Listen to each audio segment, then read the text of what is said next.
La fois passée, on vous avait promis qu'on allait éventuellement revenir sur comment on indéfinit, si ça se dit, un mot en arabe. Mais avant de passer à ça, Inch'Allah Rabbi, ça serait bien qu'on termine avec ce qu'on a commencé.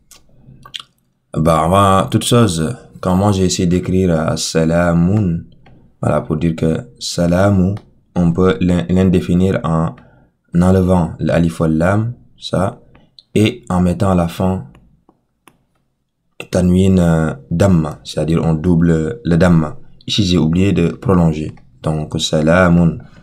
Voilà, donc c'était une erreur de ma part. Et c'est normal parce que on est tous des apprenants. Et justement, c'est pour cela que cette chaîne a été créée. Que quand on fait des erreurs sur les commentaires, qu'on essaye de s'entraider pour ne plus les refaire. Parce que faire des erreurs souvent, c'est la meilleure façon, ou en tout cas l'une des meilleures façons d'apprendre. Voilà. Donc, à part cela, on avait évoqué, bon, on va déjà gommer tout ça. Voilà, pour repartir sur une nouvelle base. Donc, voilà, je vais laisser que la lettre solaire, parce que je vais rebondir là-dessus tout à l'heure. Inch'Allah, dans une prochaine vidéo, pour que ça soit pas long. Mais en tout cas, on avait évoqué ce petit ya ici. En fait, moi, je savais pas à quoi ça sert, donc je vous avais demandé en commentaire de me dire éventuellement qu'est-ce que vous en savez.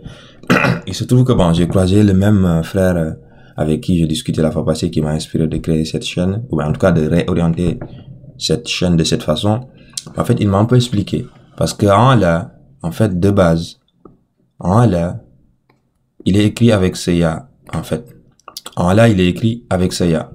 Voilà, ça le prolonge. C'est une façon de prolonger en arabe. Voilà. C'est une façon de prolonger en fatha. Voilà. Pourquoi? Peut-être on y reviendra par la suite. Mais Allah, de base, il est écrit avec ce ya. Voilà. Mais bon, quand on prolonge Allah, on le lit pas.